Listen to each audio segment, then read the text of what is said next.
De curieuses noces à Cana, des marchands chassés du temple et une énigmatique réponse de Jésus aux prêtres. Que se passe-t-il donc dans ce chapitre?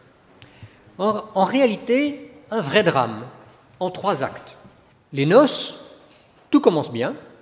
Les vendeurs chassés, tous détraquent.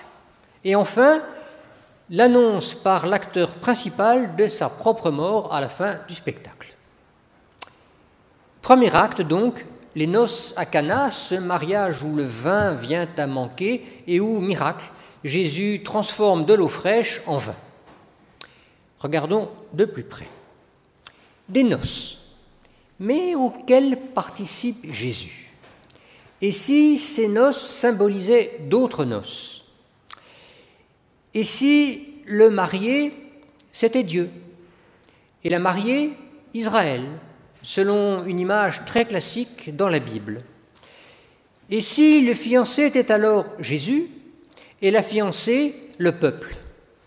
Alors ce premier acte annoncerait les noces de l'acteur principal avec l'humanité. Ensuite, des jarres, des grandes jarres, 6 en pierre, de 100 litres chacune. Une jarre en pierre de 100 litres est donc fixe, rigide, inamovible, intransportable, comme un décor, imposé et figé. Évocation, cette fois, du temple de Jérusalem? Justement, de telles jarres ne pouvaient avoir qu'une fonction pour les ablutions rituelles. Et voici que la mère du personnage principal vient lui demander quelque chose.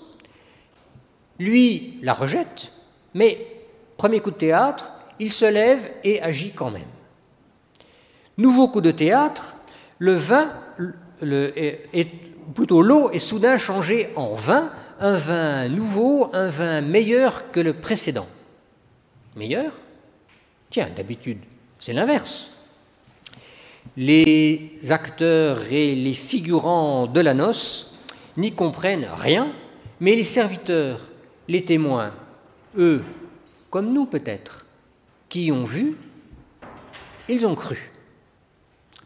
Mais le plus important, qui ne se voit pas, mais que les lecteurs, spectateurs savent, c'est que ces jarres qui sont destinées aux ablutions, c'est-à-dire à des rituels religieux, si une seule fois elles ont contenu un liquide fermenté, du vin par exemple, eh bien elles sont définitivement impures et ne peuvent plus servir à un usage religieux. Et c'est ça qui se passe. Et dès lors, ce vin nouveau, meilleur que le précédent, pourrait bien être plus qu'un jeu de scène ou qu'un miracle initial, mais un prélude et une parabole de la fin de la religion ancienne épuisée. Ils n'en ont plus, dit le texte, et remplacée par une foi nouvelle, celle qu'apporte le personnage central, Jésus. Une meilleure qui, comme